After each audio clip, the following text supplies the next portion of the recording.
Om Sahana Bhavatu Sahanau Bhunaktu Sah Viryam Karavavahai Tejasvinavadhitamastu ma Vidvishavahai.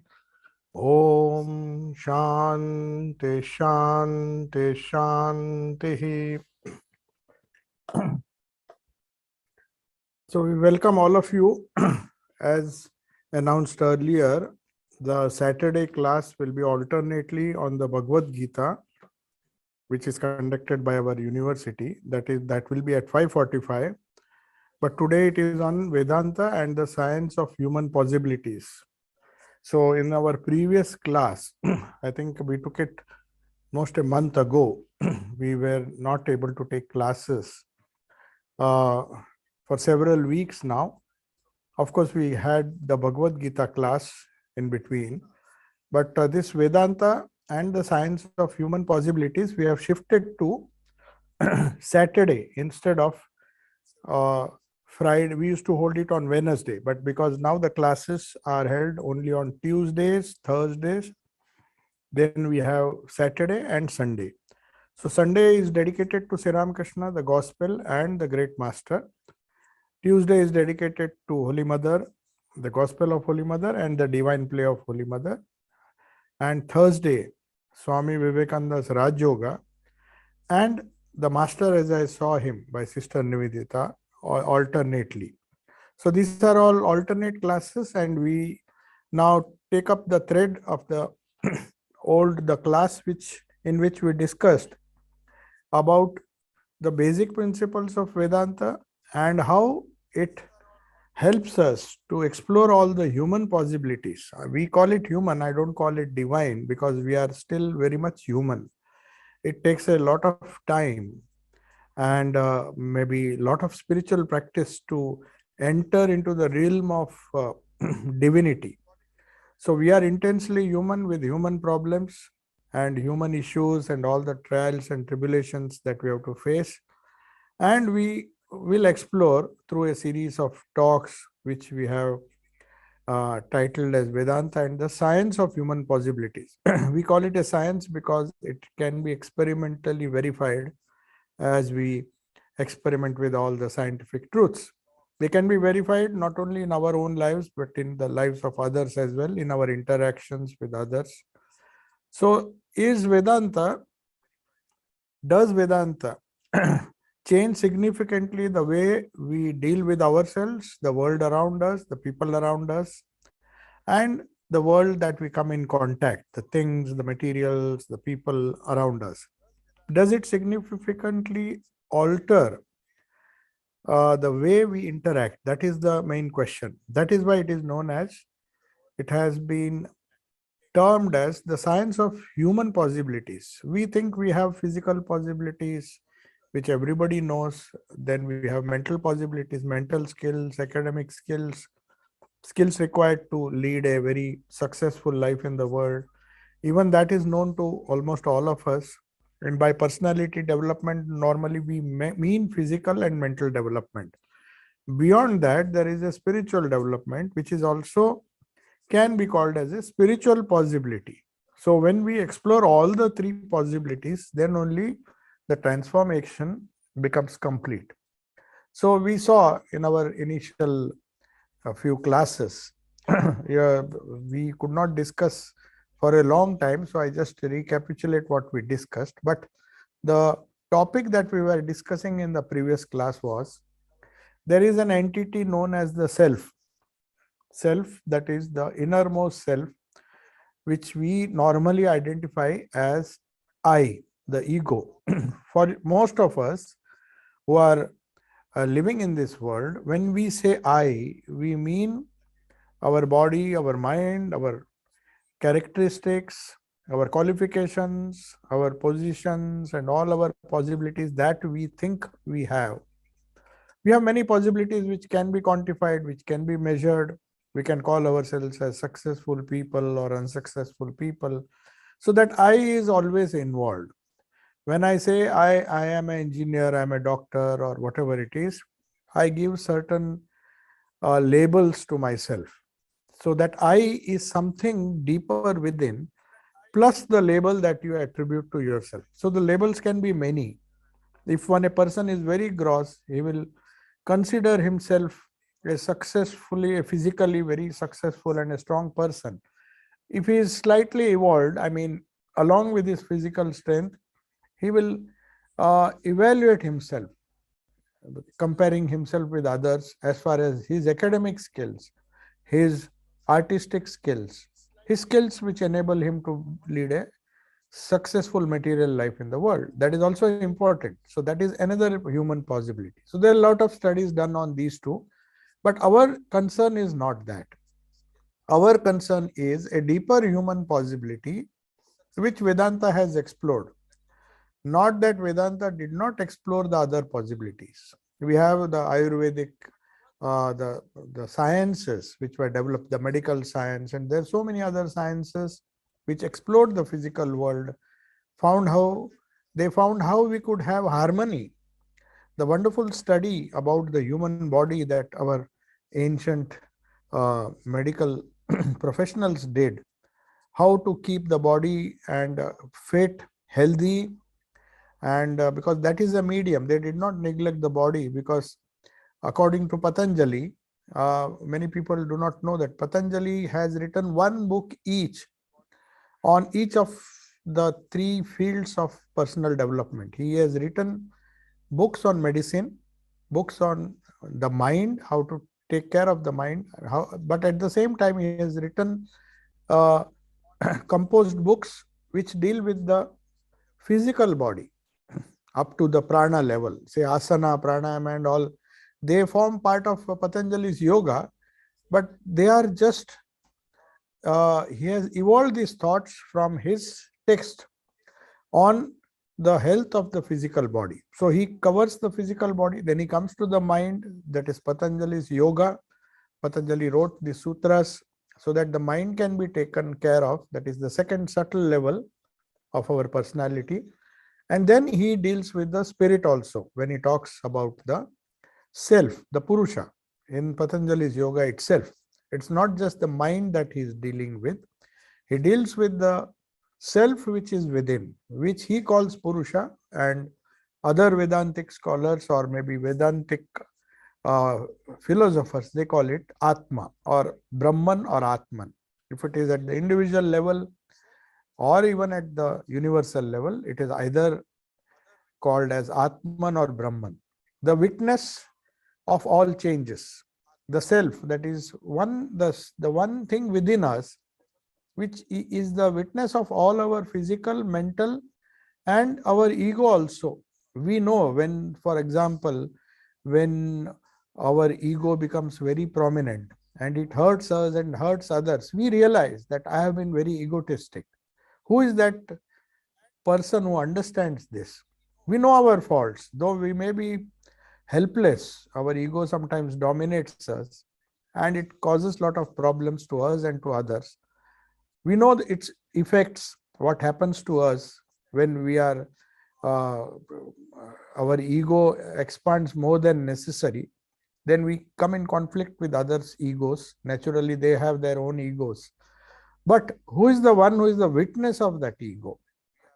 So the self is something which is beyond the body, not only beyond the body and the mind, but also the subtle aspect of the mind, the Sukshma Sharira, which is known as the ego. So the self, which is the witness of all changes, is changeless. That is one primary assumption we have to make. If we are approaching this topic in a scientific way, then we have to understand that something which is changing, always changing, can be understood with reference to something which is changeless. The simple example that Vedanta gives is that of a screen. Now, if there is a screen and the motion picture casts images on that stationary screen, then you see a continuous motion. You see the change on that screen. But if the screen keeps on changing, if the screen changes color, changes its position, then you don't get something, you can't even see the motion. If the screen moves away and then there is no focus, So there has to be something stationary, the witness of all the changes. So it is we assume for right in the beginning, it has to be assumed. Just as in science we have hypothesis, and then there is some kind of proof is given, then it becomes a theory. Before that is the scientific approach to our material sciences. We just propose a hypothesis. It is not yet proved, but we have to start with something. So we start with some changeless entity, which is known as Atman or self. That is how the Vedantic scientists decided to explore this possibility. What is this self, which is there in me, which is there in you, which is there in everybody, which is independent of the body, mind? Because all these changes in the body, changes, even the changes in the mind, that I am happy, I am sorrowful, I am miserable, all those things are cast upon something which is changeless. So the Vedic rishis, or the people who discovered the eternal principles of Vedanta, they thought, let us find this changeless self, because that appears to be more stable, more permanent than this changing world. Anyway, we can't grasp this changing world. Everybody wants to live eternally, but somehow, as soon as we become old and death approaches us, we just think that, can this body not be permanent? Can we not live a little longer? So we don't like change. We want to exist continuously. We don't want to die. That is the basic instinct of every human being. So there was this curiosity to explore the possibility whether there is some deathless element. So if it is deathless, if it is changeless, then it should be birthless. You can't say if something has a birth, like a body has a birth, in such and such, on such and such a day we were born, and on such and such we die. Does our life end with that? So that was the question which Vedanta asks. In fact, all our Upanishads are nothing but trying to seek answers to this question and find out, not only theoretically, but through our own experience, if there is something stable which will give me eternal peace. We define it as Sat, Chit and Ananda, the eternal consciousness.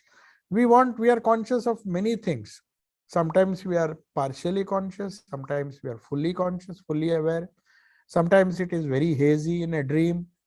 But we all have the consciousness all the time, and no human being would like to lose this consciousness. He is afraid of death because he feels that if he dies, if he is given some anesthesia, for example, every human being or every animal struggles to retain its consciousness. It doesn't want to die. So that consciousness, which is expressed as biological consciousness, is part of a larger consciousness which is growthless, decayless, deathless, and it is inseparable. Now, this is a theory which our Vedantic scientists or rishis proposed.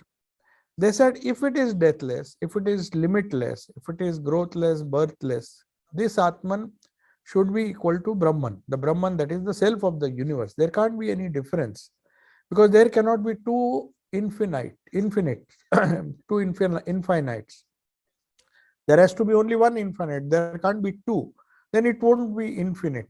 So the self, which is the Atman or Brahman, they equated one with the other.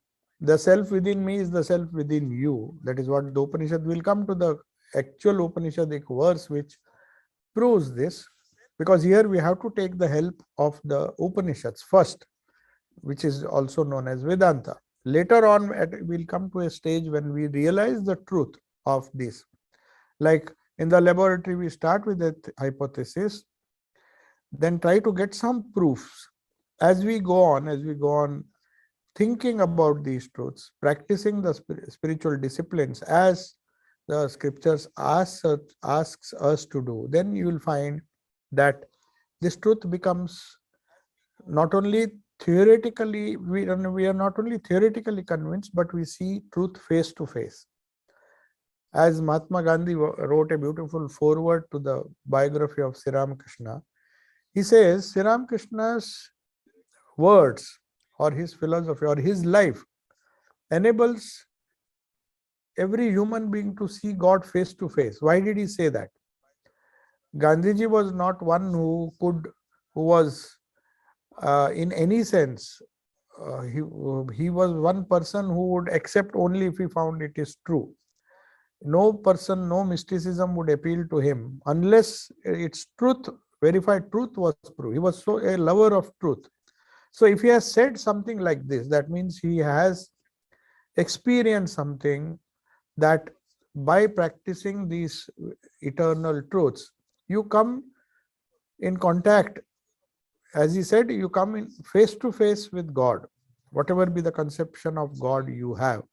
So Sri Ramakrishna's religion, or Sri Ramakrishna's ideas of Vedanta expressed in his own way, give us a glimpse of that truth. We may not get the truth as it is. We may get a faint glimpse, but this is how we progress in spiritual life. Now, if we see the logic that is given in Vedanta is, first we have to establish the existence of a self, which is, as we say, deathless, immortal, of the nature of Sat, truth, consciousness, and bliss, eternal bliss. Everybody wants some kind of joy. But since we don't get joy in limited things, because the moment they are withdrawn from us, we feel sorrow. So Buddha also, as long as he was in the palace, as long as he was very happy, because his father did not want him to see the misery of life. Some astrologer had said that the moment he sees the reality of life, sees trouble and misery, then he will go in search of solution to that misery and he will become a monk. So he did not want, Buddha's father was very keen that he remains a king, it succeeds him as the ruler. So he had instructed everybody that never show any negative side of life to him. But how long can you prevent a person? So he was in the palace, he had the best type of training. There was hardly any misery. Even sick people were not brought in front of him. So he thought life is wonderful. There was no problem till he became a young man. He in fact married, had a child also. But one day, somehow out of curiosity, he goes. It's a famous story. Why I'm saying is that how change in life, change, the very idea of change, which is the core of Buddhism and also the core of Vedanta, that why do we have to seek something invariable in the midst of all the variable things, the temporary things, the changing things? Is it necessary? First, we have to prove that that quest is really worth it. Otherwise, what's the fun? We explore these human possibilities if it really benefits us, if it transforms us, if it makes our life peaceful. So Buddha, till he was exposed to means he decided to go out of his palace, and the limited area where he was trained and allowed to move around, always his father used to take care that he never saw any misery. But how long you can hide these things from him? So one day he suddenly decided, he disobeyed and went to see his kingdom. And the moment he went to a place which was not guarded, or which was not, where he was not supposed to go, he saw some gruesome scenes. A very sick man, very, very sick man lying on the road. He had never seen that scene. Inside the palace, everything was nice and happy and everything. He never knew what misery was. But for the first time, he came in touch with a sick man, very sick man, who was having a very bad disease and left to die on the streets. So he could not see that misery. Then he saw, as he went, he saw a very old man who could hardly walk.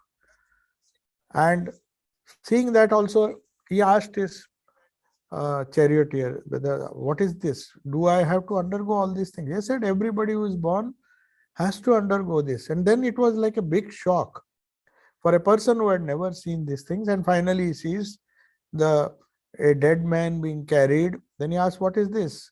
So the sudden exposure to all these changing things in the midst, he thought there should be some solution to this problem. So immediately he comes home and he cannot sleep. There's a beautiful, Edwin Arnold has written a beautiful poem on Buddha's renunciation, how he suddenly felt everything vanishing. He said, what is all this? Uh, Someday or the other, I will also become old, I will also fall sick, and I will also die. So that uh, generated in him, there was a deep desire to understand if there is a solution to this problem. There is misery, nobody needs to tell us. We see misery all around us, but if there is a solution, then I should find it. That is the greatest achievement I could do, if I could find a solution, because I want to find the solution not only for myself. If I find it, if there is a solution, and if I find it, I can share with the world. So he was in search of the same self, that is to find the invariable, something that which does not change, something that gives you eternal security, eternal protection, eternal joy. Is there such a thing? So a scientific approach to this human possibility is to try to find out whether such a reality exists, and if it exists, how to reach that. So Vedanta says what you see is the changing reality. Behind that is the self. So the bodily conditions may change, the mental states may vary, the functions and organs of the mind, depending on how strong and how capable they are, they will give you different pictures of the world. A blind person may not see visually may not see the world, but he can hear. So his world is different. My world is different according to my sense organs, my capacity of my mind to enjoy. Suppose you put a very, very restless person in a very, very peaceful place.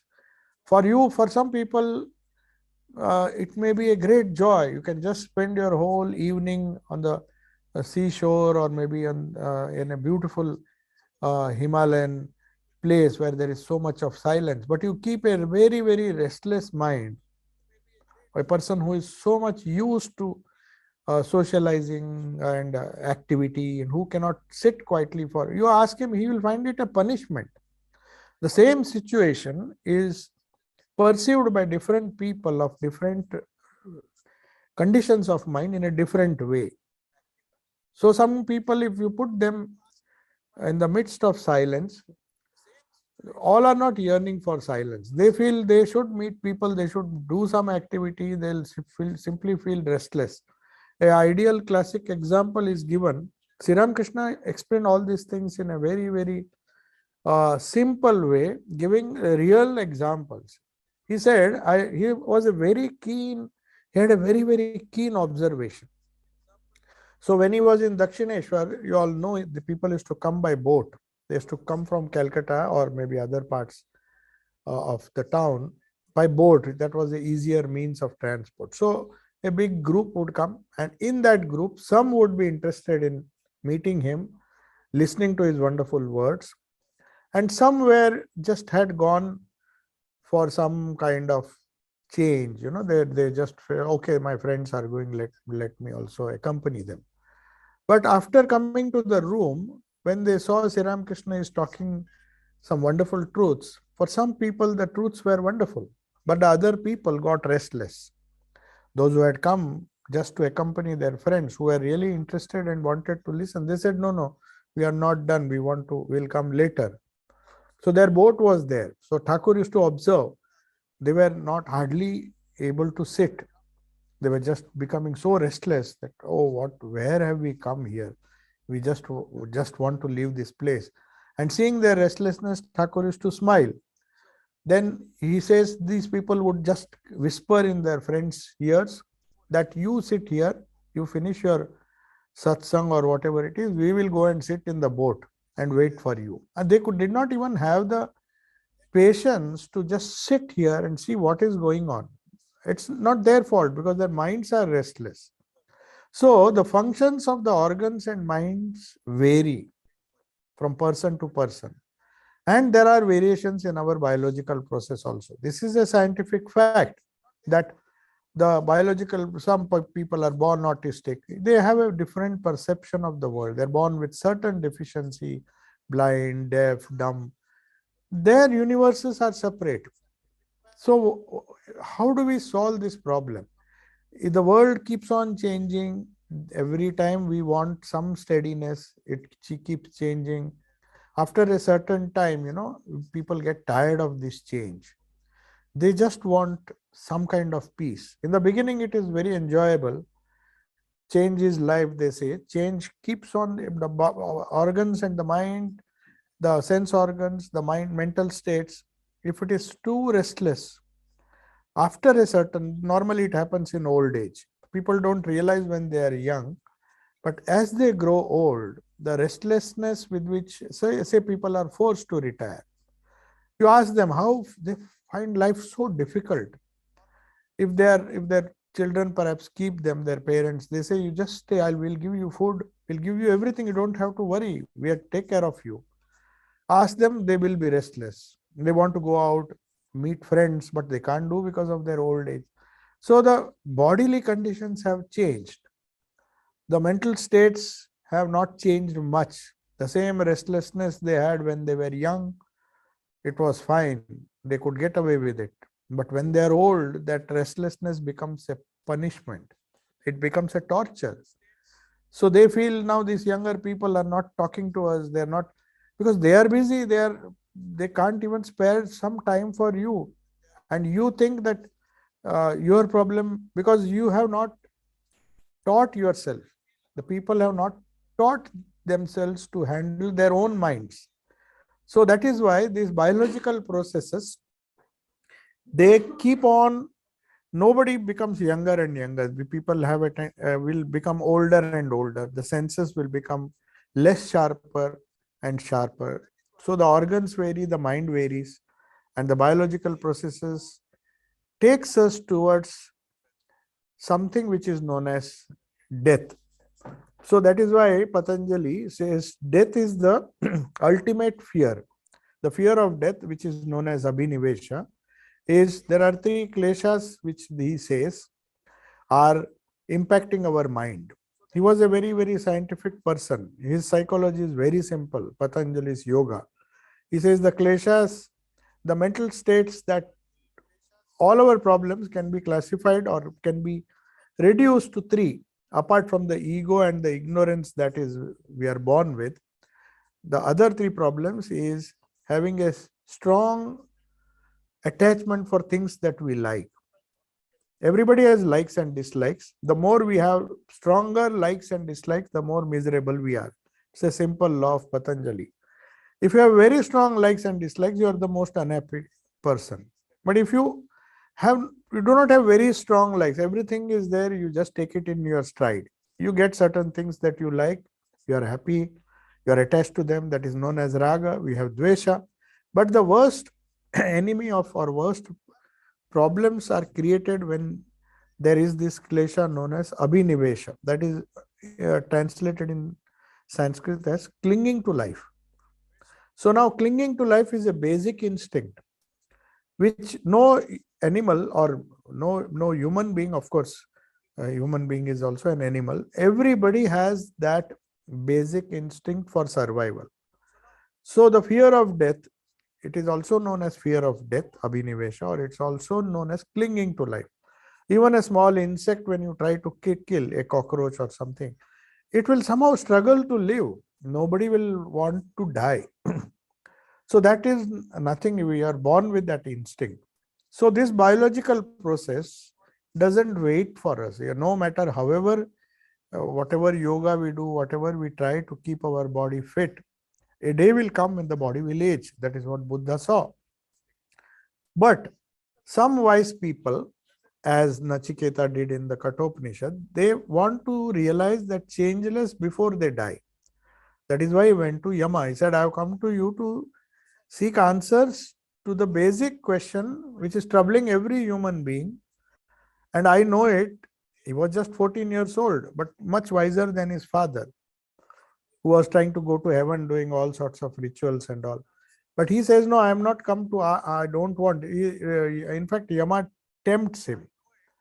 Tempts him by saying, I'll give you money, I'll give you the kingdom, give you this, give you that. He said, no, you just keep it, all those things to yourself. I have seen its value. I have come just to ask you the answer, what happens after death. Because I know no matter how rich I am at a certain stage of my life, I will die. What will happen after that? Definitely, I see that my father also is not going to take all the property that he is accumulating with him. A day he has to leave everything. I don't want to be like him. I want an answer to this question. Then Yama is, of course, very happy. He says, okay, now I will reveal you. There he says that the self that you are seeking, he says there is an eternal self. Definitely there is an eternal self, which is also known as Atman or Brahman. But where do you seek for it? That is the question.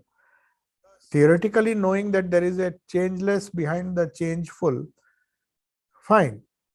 But we are caught by the change. We are caught by the transformative nature of the world. We don't want, we want that steadiness, or we want, that is why he says, if there are some dhiras, kaschid dhira antaratmanam aikshat. So that is very important. Yama tells him, now since you are a really wise boy and you have come, you have realized the futility which your father, who was your guru, has not yet realized, but you have realized, and you are a right adhikari. So I'm telling you that the more extrovert we are, we can't find that self. That self, Maya has two powers, or Prakriti has two powers. One is outward going, another is inward looking, or inward, that inwardness. He says God has confused us or cheated us. Paranchikhani Vyatrunat Swayambhu. Swayambhu means the one self which is inside, the supreme self, the Paramatma, or whichever, whatever, Ishvara, whatever you call him. He has cheated the entire humankind. I mean, all the foolish people, not the wise people, by making them look outward. So change your approach. He's telling this small boy. At the age of 14, he was able to understand this. So he says, you want to see that self, you go to any place in this universe, you will not see that self. He is within you. Kaschid dhira. Dhira means some steady person. Dhira actually means a steady person. One who has dhairya, one who has courage, patience, perseverance. Only a patient person or a person with wisdom tries to see that reality within, because you will not find it without, you will find it within only. So how to do it? Then the whole Kathopanishad will tell. That is a very long Upanishad. But here the essence is given that first you recognize what you are seeking outside is actually inside. So it is the luminous self which gives us the consciousness by which we perceive things, by which we understand things, by which we analyze things. So the sharper your buddhi, the more discriminative you are. You know the difference between temporary and permanent. The more intelligent you are. There is a nice verse in Gita. Yoga, how is yoga defined? Karmasu kaushalam. Now, Shankaracharya is very wise. He has translated it beautifully. Karmasu, now people superficially, when they read Gita, they translate it. If you find any translation which is available in the market, they will say yoga means karmasu kaushalam, dexterity in work. So there are some people who are very dexterous. They can do program very well. They can run computers. They can win races. They are very strong and dexterous in whatever field they are. So is that yoga? Are they yogis? If that were so, then all the skilled people in the world, the great scientists, they would have realized this self. But kaushala means skill, the dexterity. What is the dexterity? According to Shankaracharya, he cleverly says, don't think it is just the skill, the external skill.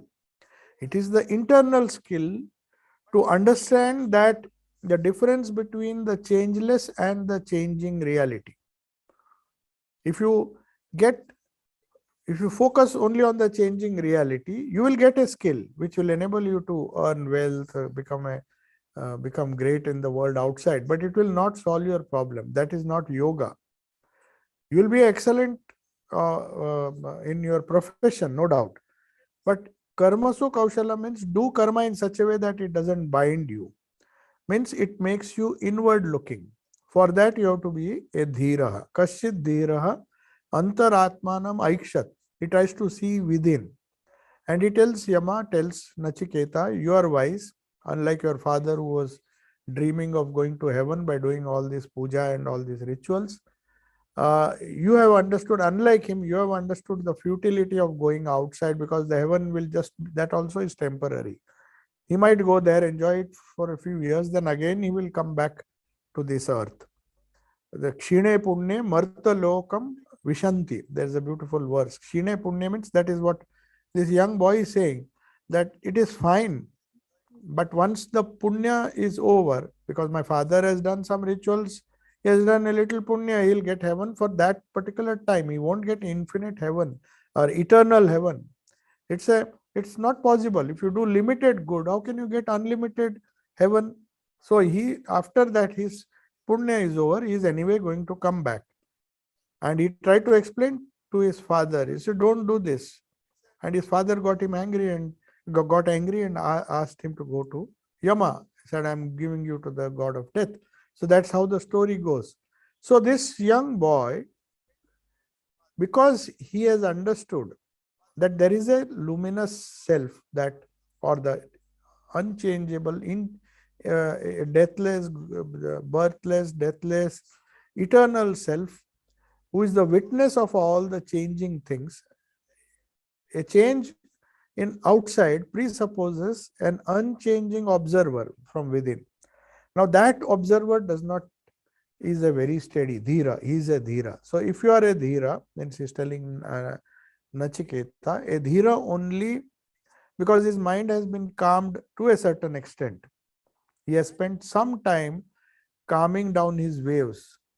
It is like we gave that wonderful example, that if there is a very, very turbulent sea, and if you seek some kind of, if you want to see the bottom of the ocean or bottom of the lake, if the waves are there and you are in the waves, you are swimming in the waves, you can't see anything. You have to dive deep. If you dive deep, the water becomes less turbulent. The deeper you go, then you see things clearly. So also the Atman or the self is, one can experience that according to Yama.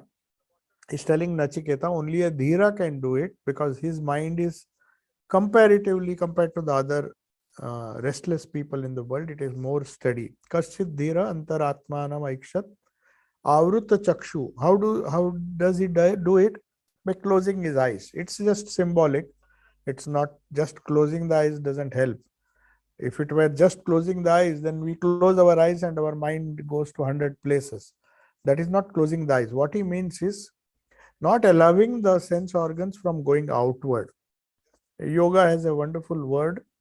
We discussed it in Raj Yoga also. It is known as pratyahara.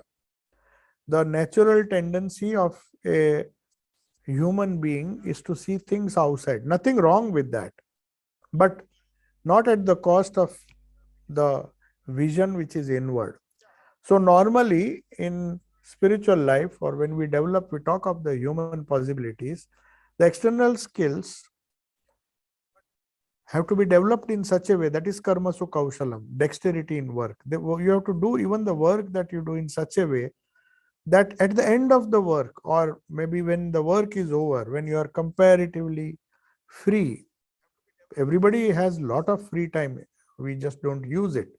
So at that time, the mind should gravitate towards the self within. If you are successful in doing that, that is what Yama tells Nachiketa, Kaschit dhira. But for that, become a dhira, become a steady man, a man of steady wisdom, which you already are. That's why I'm telling you these things. So he's telling this boy, go and meditate within the cave of your heart.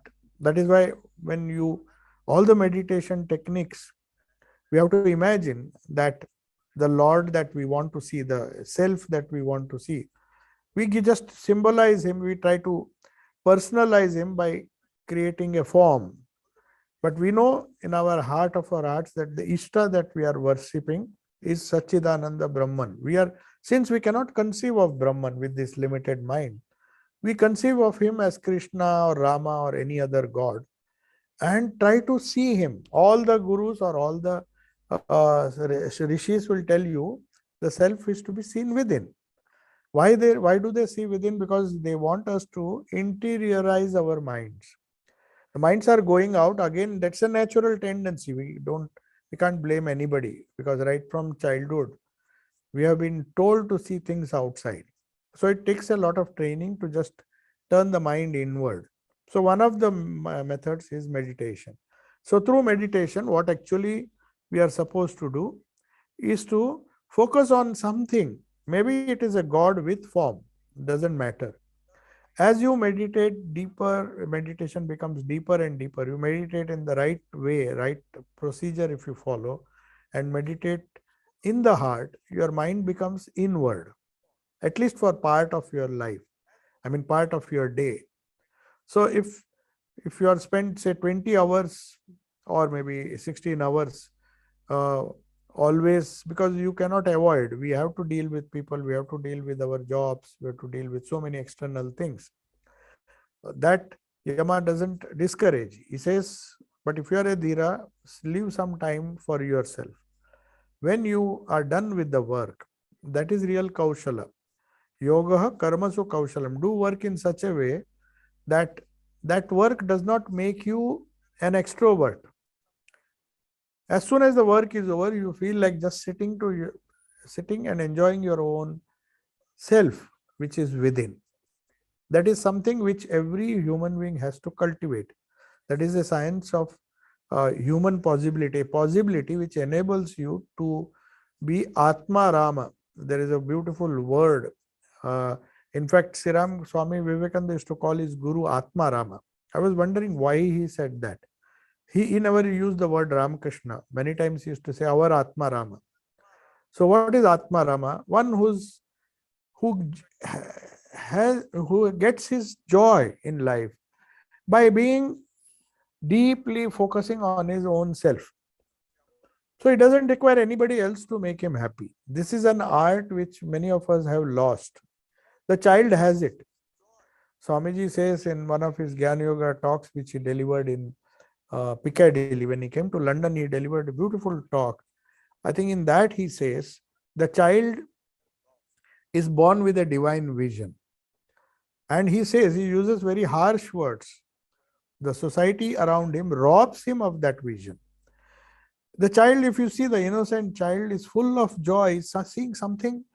He is happy with himself. At the most, he will just seek his mother, that's all. For him, the whole world. But as he grows, the training that we give is not a balanced training. We make him look outward, slowly. Make him less focused. So he doesn't remain Atma Rama. He doesn't get joy from his self. His joy is got by his interactions with others. And that is a wrong place to depend on somebody else for our joy is a very dangerous thing in life. Because the moment because the whole world is selfish. Most of the people, they want their own joy.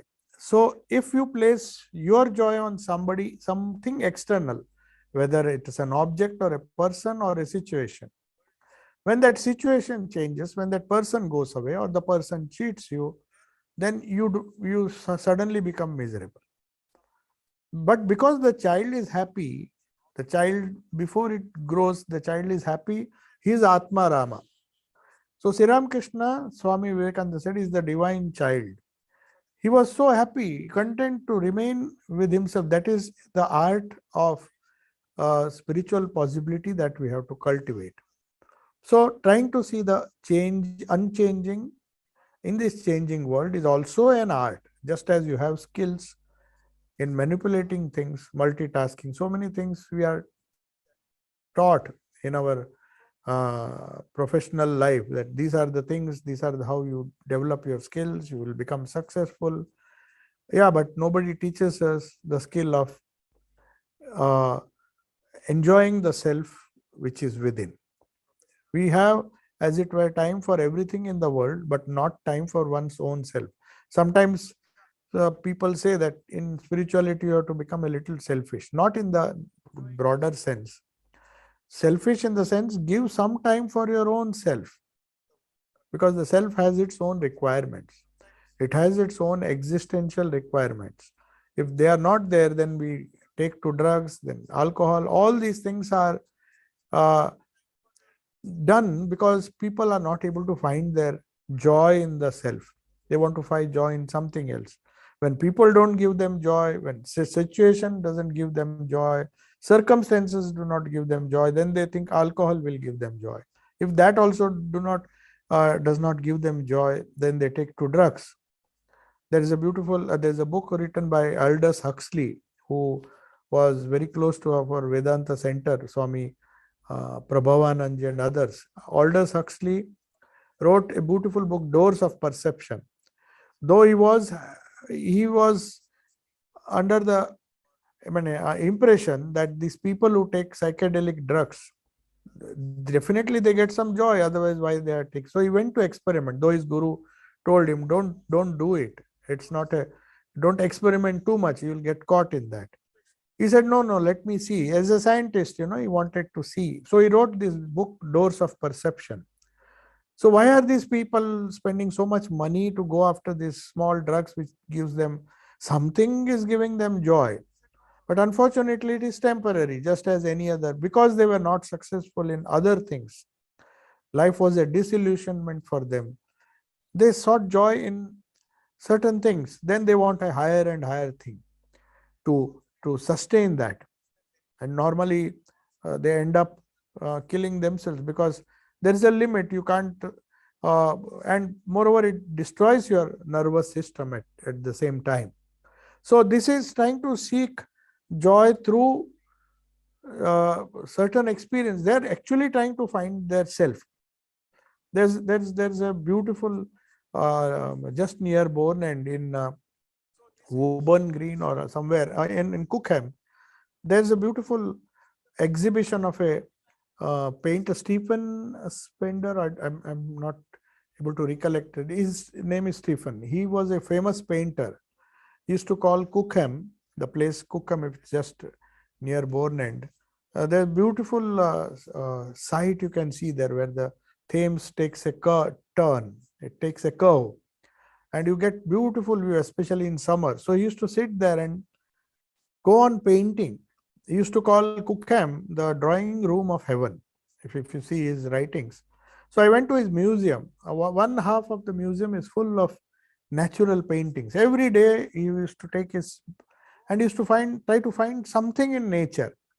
But after a certain time, he started painting his self-portraits. Some people make their self-portraits. They use their imagination and he made a lot of self-portraits. I asked why he was making so many. So there's a small booklet there. So they were saying that every time he made a self-portrait, he said, no, this is not me. He was searching for his self. See, unconsciously, he was trying, but Vedanta would have given him a solution, but he tried to search by painting. Because he was a painter, because art was his passion, he decided to paint himself. And they say when it took a lot of time, every time he painted, he said, no, this is not me. This is not my real self.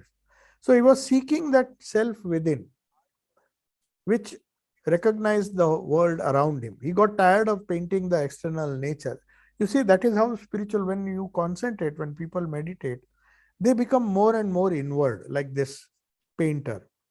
He was a genuine person. Perhaps he led a very good life. Otherwise, why will he change? Then he was seeking something. The sceneries, the beautiful drawing room of heaven, he said, but even heaven was not giving him joy. So he made his paintings, his self-portraits. And they say when he was nearing his death, the last painting perhaps he made, he was more or less satisfied. Oh yes, this is the real me. Means he would have had an experience of some kind. I'm not saying it's a realization, but he would have had an experience that, oh, this is what I was seeking. This is the real me. Maybe he tried to see it through his paintings. But before that, all his paintings never satisfied him. He said, no, this is not me. I have painted it, but I am something different. So change can never make a person happy till he reaches the changeless. That's why Swamiji says everybody, from a saint to a sinner, That's why he never believed. He says Vedanta does not accept sin. Even the worst person, after getting blows from life, someday or the other, he says, he takes a curve and he has to go up. Life goes in cycles. Right now, he may not be uh, going towards the Brahman, but nature will force him. The very the changing nature of the universe, because too much of change, too much of loss, too much of pain, too much of bereavement, someday or the other, the wars and all, you see, these things are, in a way, they force you to explore a higher possibility. When they see all the wealth that they earned, all the things that they gathered around themselves, somehow they have to leave it behind. Nothing will go. Then certainly a kind of wisdom, he becomes a dhira. If he becomes early in life like Nachiketa, it's fine. But someday or the other, but very often we realize, as Swamiji says, sometimes it is too late. When we realize it, we are almost about to be taken away by nature. When we realize the truth, that is the paradox, he says. Nature is very, very tricky. The moment you try to realize the truth, and the moment you are going, you almost, it takes a lifetime. And by the time you understand, oh, this is what I should have done, by that time you are too old and then nature takes you away. Then you have to be born again. So that is the eternal life going on. The cycles go on and on and on. So this is what one of the fundamental arguments of Vedanta is. If once when you get convinced, then we can think of a solution. So Nachiketa had to go to Yama. He says, I know this is something, but I don't know the solution. I don't know how to see the self. People say there is a self which exists even after death. People say the self is immortal. But show me the way. Tell me, I have come here to show, because I know before I die, I want a solution. Only few people realize this truth, and then they try to explore, like Buddha. Buddha was very young. In fact, he had a whole life before him. He had a very small child. If you see the scene, how he left that small child and then went into the forest. He tried, of course, he had to struggle a lot. Not that he got nirvana in one day. He tried so many methods. He changed so many gurus because he didn't know which was the path. All he knew was, there is suffering, I have to get rid of suffering. So that is how we come to the next conclusion. I mean, the next idea, basic idea which we are going to discuss is, first is that the psychophysical organism that we have is not everything. So as some of the modern psychologists and the modern scientists say, we are all a combination of this physical and psychical elements. This nervous system, they give us our identity, and the unity of the body and the mind somehow creates a spirit. No, that is not what even Christianity says. Though they say that body and mind itself they compare with the spirit. No, there is something which is other than the body, psychophysical organism, which sustains this. If we understand that secret, if we know, one thing is fully known to sensible people, that the physical body is definitely not eternal, because they see death. But subtle body, we do not know the nature, what survives after death. That is what Yama went. So how is a subtle body born again? So we come to the last idea which we discussed in our Rajoga class, our Jati, Ayu and Bhoga. They give a beautiful idea of why at all the subtle body is born again. Because they say, even if the thoughts die, there is something known as samskaras which are there in the chitta. So this receptacle, the chitta, the karmashaya as they call the receptacle, they decide three things. Jati, whether you are born as a boy, girl, a noble being or a evil being, everything is decided by your karmashaya. Jati. Ayu means your span. So your karmashaya also determines the span, and bhoga, the experiences that you have in this life. So Yama tells these things. Of course, it is explained in much more detail in the yoga class. I mean, the Patanjali's yoga. Whereas Vedanta doesn't go into so much details. They just tell that it is because of the karma you are reborn. It is a cyclical process. The jati, your species in which you are born, the ayu or the lifespan, the total life that you live in this physical body, of course, and also the experiences that you will have throughout your life. They are all determined by your karma share. So when you die, you take that karma share, the baggage, as they say, you go to another place, take up another body, work it out. If you work out all the karmas, as Patanjali says, you burn all the karmas, then you realize Purusha, you realize the self. So Vedanta says you remove your ignorance, you remove through this process of what is known as yoga, through different yogas, karma yoga, jnana yoga, bhakti yoga, and raj yoga, the path of meditation. All are equally competent to make us reach our make us explore our higher possibilities. All these things are just to explore the possibilities which will make us truly satisfied, or maybe make us truly fulfilled in life. Otherwise, that, just as this painter, he was not satisfied with all the good paintings that he made. Something was missing. What is missing is that desire to know our real self. That is, according to Vedanta, the greatest desire. So if there are some questions, I'll answer. Otherwise, we will conclude. We are almost running out of time. So next class will be Gita, and that will be 5:45. There is one question. I'm just wondering why people praise others. Is it for self-enjoyment or to make the other happy? What is the purpose? Now, there may be many purposes. If some people may be very selfish, they may praise others to get something out of him. That is one way. One may be genuine, like a mother praising the child. So there is no definite reason why these things are happening. It's nothing is selfish. It's all depends on the motive. So praising others can be for hundreds of reasons. It can be a very selfish reason.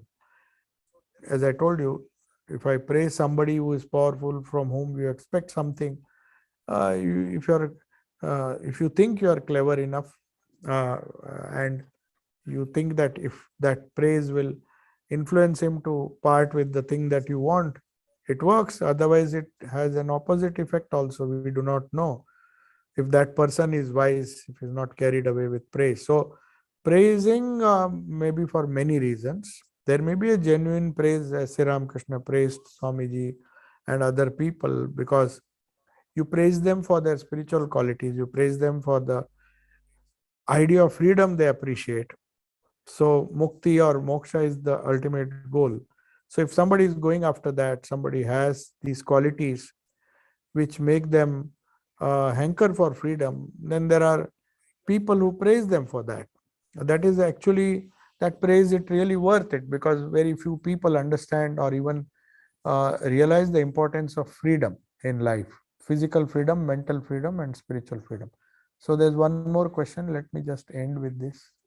Okay, there are no more questions. I'll take your leave. Yes. Om Shanti Shanti Shanti. Hari Om Tat Sat.